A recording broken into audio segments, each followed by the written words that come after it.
Ini kaedah. La yakunul qasam illa bismin mu'azzam. Tiada sumpah melainkan dengan nama yang dimuliakan. Di dalam Quran, kalau ada sumpah, tak ada sumpah melainkan dengan nama yang mulia. Baik, keterangan. Allah tidak bersumpah di dalam Al-Quran melainkan dengan namanya atau nama sesuatu yang mulia di sisinya. Allah telah bersumpah dengan zatnya sendiri sebagai Tuhan, Rabb, dengan menjadikannya muqsam bihi, demi mengisyaratkan kepada sifat rububiyahnya pada 8 tempat.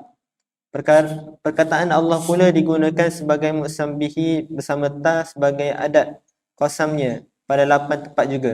Allah SWT juga bersumpah di dalam Al-Quran dengan makhluk-makhluk kejadiannya di alam semesta, fenomena alam, hari kiamat, syafaq, siang, malam dan lain-lainnya. Khususnya di permulaan surah-surah yang diturunkan kepada Nabi SAW di peringkat awal kenabian baginda SAW. Pada kebanyakan surah-surah itu, Allah telah menjadikan fenomena alam sebagai muqsambihnya. Kepada Allah, semuanya boleh dijadikan sebagai muqsambihi, tetapi kepada manusia menjadikan sesuatu yang lain selain Allah sebagai muqsambihi merupakan kesyirikan.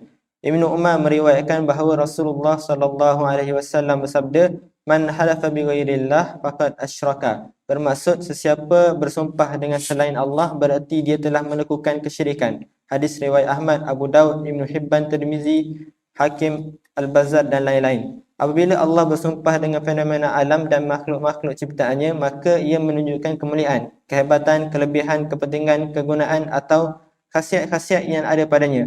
Oleh itu, manusia tidak seharusnya mengabaikan dan tidak mempedulikannya jika ia mahu berjaya dalam kehidupan di dunia ini. Terlebih dahulu, mari kita lihat contoh-contoh sumpah Allah dengan zat atau dirinya sendiri di dalam Al-Quran. Terlebih dahulu ni nak baiki di sini ni. Cuba perhatikan hadis riwayat Ahmad. Salah tulis kan, baikilah. Saya pun dah baiki dah semua. Okey, baca terus. وَيَجْعَلُونَ لِمَا لَا يَعْلَمُونَ نَصِيبًا مِّمَّا رَزَقْنَاهُمْ تَاللَّهِ لَتُسْأَلُنَّ عَمَّا كُنْتُمْ تَفْتَرُونَ. Bermaksud, dan mereka sediakan untuk berhala-berhala yang mereka tiada mengetahui kekuasaannya satu bahagian dari rezeki yang telah kami berikan kepada mereka. Demi Allah, sesungguhnya kamu akan ditanyai tentang apa yang telah kamu ada-adakan itu. An-Nahl 56. Baca. Qalu tallahi laqad alimtum ma ji'na linufsida fil ardi wa ma kunna sariqin. Bermaksud, mereka saudara-saudara Yusuf berkata, demi Allah, sesungguhnya kamu sedia mengetahui bahawa kedatangan kami bukanlah untuk berbuat kerosakan di bumi Mesir ini, dan kami pula bukanlah pencuri. Yusuf 73. Baca. Fawarabbika lanas'alannahum ajma'in amma kanu ya'malun. Bermaksud, demi Tuhanmu, kami akan menyoal mereka yang kafir itu semuanya pada hari kiamat kelak. 92. Mengenai apa yang mereka telah lakukan dahulu. 93. Al-Hijr 92 Al-Hijr 92 hingga 93. Baca lagi. فَوَرَبِّ السَّمَاءِ وَالْأَرْضِ إِنَّهُ لَحَقٌّ مِثْلَ مَا أَنَّكُمْ تَنْطِقُونَ. Bermaksud, maka demi Tuhan langit dan bumi, sesungguhnya yang dijanjikan itu adalah benar-benar akan terjadi seperti yang disebut-sebutkan olehmu. Az-Zariyat 23. Sekarang mari pula kita melihat sumpah Allah. Jadi tadi yang di atas ni, contoh Allah bersumpah dengan namanya sendiri. Sama ada dengan Rabb ataupun Allah perkataan. Saya dah sebut dah secara ringkas tadi. Dengan Rabb 8, Allah 8 juga. Cuma kita pilih-pilih lah daripada situ, tidak ambil semua kan. Sebagai contoh saja di sini. Kalau nak kiranya pada 8 tempat. Kalau nak tengok ni lah, Ustaz Awi pun nampak hari dah tu. Bahagian dia tu di sini ni. Di ringkasan 20 usul tafsir. Mengetahui kesinambungan di antara dalil dan madlul pada sumpah-sumpah Allah di dalam Al-Quran. Sini panjang cerita ni. Jadi kalau nak yang detail, ikuti yang Ustaz Awi lah lepas ni. Bincang panjang lah. Jadi saya tidak nak ulang lagi. Bahkan kita ni sebutkan berapa tempat mana di sini dalam Quran ini disinggah. Ada semua ni perbincangan tentang qasam, sumpah dalam Quran. Yang kita nak mengikut kaedah ni, kalau Allah bersumpah, mestilah dengan menggunakan satu nama yang mulia di sisinya. Bukan bersumpah dengan benda-benda yang kotor ke misalnya, benda-benda yang tak ada nilainya. Bukan begitu. Yang ini muqsam bihi. Ada dalam qasam ni ada muqsam bihi, ada muqsam alaihi,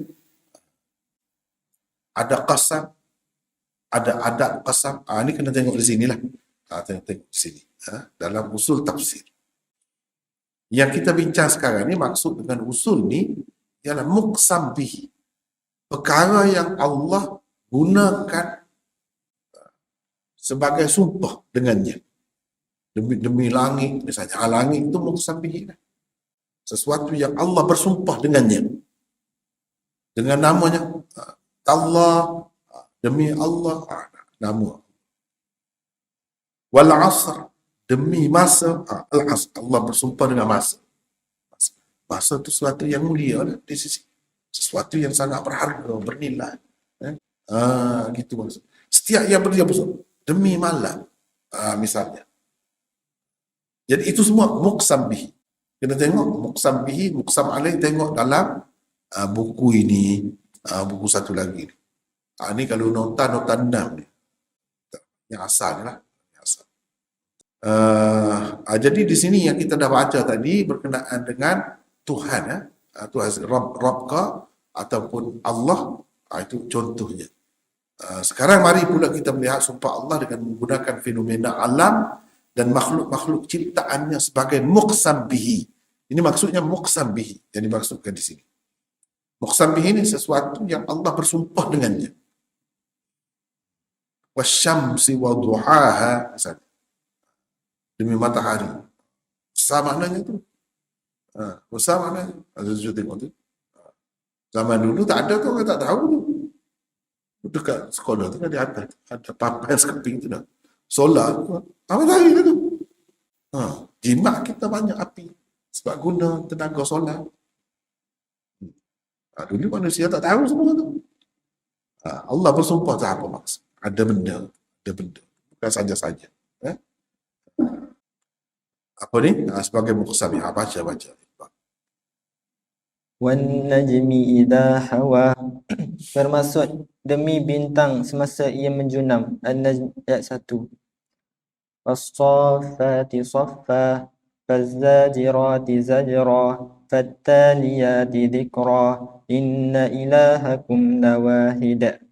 Bermaksud demi hamba-hambaku yang berbaris dengan berderet-deret. 1. Hamba-hambaku yang melarang dari kejahatan dengan sesungguh-sungguhnya. 2. Hamba-hambaku yang membaca kandungan kitab suci. 3. Sumpah demi sumpah, sesungguhnya Tuhan kamu hanyalah satu. 4. As-Saffat 1 hingga 4. Jadi maksud hamba-hambaku yang berbaris itu malaikat lah. Was-Saffat itu demi hamba-hambaku. Jadi Tuhan bersumpah dengan malaikat. Boleh? Kita tak boleh. Kita hanya kena bersumpah tadi ada hadis tu ada dah tu. Kalau bersumpah dengan selain Allah, itu syirik. Tapi kalau Allah tidak, apa maksud sumpah Allah? Itu nak cerita. Dan muqsam bihi itu bila dia sumpah guna sesuatu tu, apa maksud? Dia ada maksud tersendiri. Kalau nak yang detail, baca yang satu lagi lah.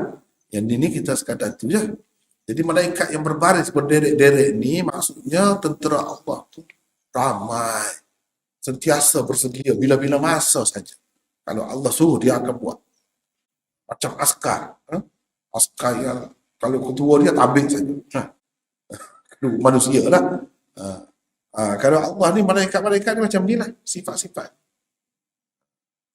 Besar tu maknanya, peranan malaikat tu dalam kerajaan Allah. Besar tu, bukan main-main. Walaupun kita tak nampak. Baca lagi Iqbal, baca cepat sikit Iqbal. Habis dah masa ni. وَاللَّيْلِ إِذَا يَغْشَى وَالنَّهَارِ إِذَا تَجَلَّى وَمَا خَلَقَ الذَّكَرَ وَالْأُنثَى إِنَّ سَعْيَكُمْ لَشَتَّى. Tu dulu lagi tu macam tu. Tak apa baca. Demi malam apabila ia menutupi cahaya siang. 1. Demi siang apabila ia terang benderang. 2. Demi yang menciptakan makhluk-makhluknya, lelaki dan perempuan, jantan dan betina. 3. Sesungguhnya usaha kamu memang berbeza-beza, 4. Al-Lail 1 hingga 4. Fala uqsimu bima tubsirun wa ma la tubsirun innahu laqawlu rasulin karim. Bermaksud, maka aku bersumpah demi segala yang nyata yang dapat kamu melihatnya. 38. Dan segala yang gaib yang kamu tidak melihatnya. 39. Bahawa sesungguhnya Al-Quran itu ialah wahyu dari kami yang disampaikan oleh Rasul yang mulia. 40. Al-Haqqah 38 hingga 40. Jadi ini sumpah yang merangkumi semua. Aku bersumpah demi yang nyata, yang dapat kamu melihatnya. Banyak. Luar. Dan segala yang gaib yang kamu tidak dapat melihat. Allah bersumpah. Pada kejadian dia ni, semuanya penting. Bukan sia-sia. Bukan saja-saja. Bukan tak ada artinya. Bukan tak ada maknanya. Bukan tak ada faedahnya. Tidak. Apabila Allah bersumpah dengan sesuatu, menunjukkan kemuliaan dan keistimewaan. Itu maksudnya. Sesuatu itu mulia di sisi. Istimewa. Allah tidak bersumpah dengan benda-benda kotor misalnya. Dengan babi ke. Dengan apa-apalah yang Arab misalnya. Dia tidak bersumpah. Kalau dia bersumpah pun dengan benda-benda yang besar dalam kehidupan kita. Itulah secara ringkasnya. Kalau nak yang lebih detail, tengok sini. Sampai 2 nota tu bagi. 2 nota bincang tentang qasam ni sahaja. Jadi kena tengok sini lah. Saya tidak nak panjangkan di situ. Sebab masa kita pun sudah cukup. Hanya sekadar itulah dulu untuk hari ini. Wallahu a'lam. Assalamualaikum warahmatullahi wabarakatuh.